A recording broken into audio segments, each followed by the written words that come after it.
Hey, you guys may notice something a little bit different here. A little bit, you can see more of my face follicles. Can you see that? Can you see that? I want to just thank my beautiful girlfriend for getting me this very nice camera, which she did not have to do. Merry Christmas. This video is probably going to be pretty late after Christmas. Yeah, I have a topic I want to talk about today, and let's just jump right into it. So I don't think you guys understand how actually ecstatic I am to talk about this topic because I think it's ridiculously funny. Dude's name is Rick Koenig. I don't know if you guys know Wes Watson, but the dude that stood up on stage and did this. You guys say this motherfucker's proud of who the fuck he is. That's a bag of trash, dude. Pull your fucking shirt because off. I've been... Anyways, he has a lot of prodigies, if you can say. And they follow in his footsteps and do just as he do. They follow in his footsteps and do just as he does. So in this instance, Rick made a video talking about some motivational bullshit, and I just want to do like a little reaction to that. So roll the clip. People ask me time and time again, what's your story? Fucking banger with that intro, dude. Are you kidding me? He came out of thin air with that one. He busted through. Rick Koenig, man. So right off the bat, I just want to address the fact that he says, like, time and time again, people ask, what's my story? And Rick, I just want to ask, like, I'm dire to know, who asked for your story? I don't got a fucking story, I got a fucking movie. I mean, if you want to start out, man, I was swinging out of my mother's womb at the doctor's. Bitch, what? I came swinging out of my mother's womb when I was at the doctor's.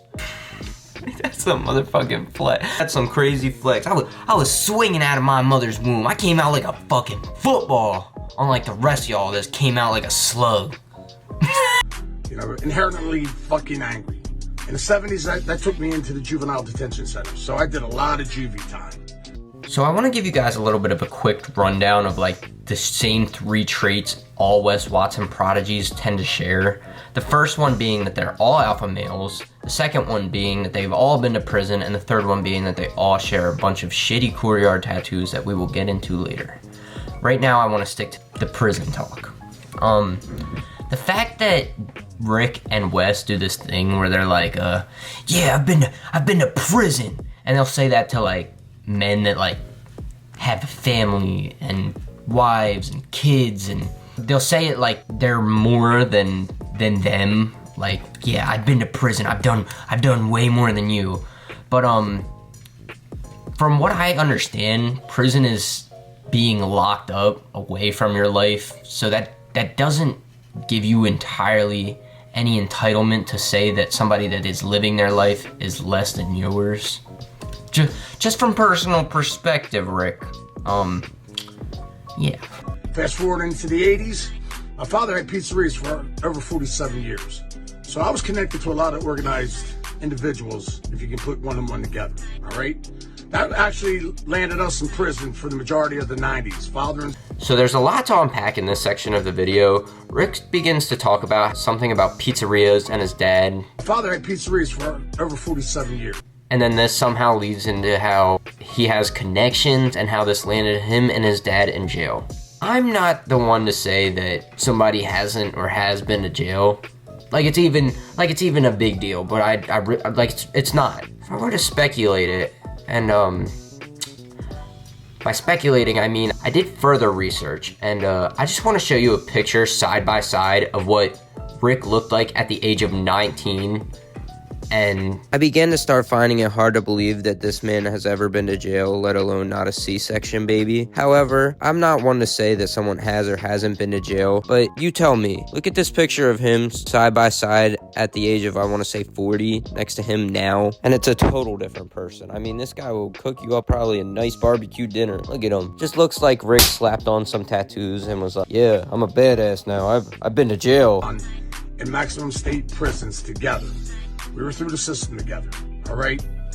Moved out here 14 years ago. Went through a separation with my wife of 27 years, guys. I know about relation issues. Our son went missing for 2 years. Found his remains 2 years ago. So Rick proceeds to talk about a relationship that didn't work out. He doesn't go into depth. He just says he can talk about it, and that's all he says. Rick also talks about something about remains and 2 years ago, and I don't really understand what he's talking about. He doesn't, yet again, go into depth, so it's like, leaves a lot of loose ends. Like, whose remains are you finding, Rick? You wanna address that to us? Went through that horrific fucking ordeal, and I'm able to talk about it. I'm able to talk about relationships, issues. I was an alcoholic, all right, for decades, all right, and I cured it. And again, being sober through all that itself was a task at hand, but I did it because I wanted to. Again, it's getting with somebody that you can resonate, that you can move forward with in life.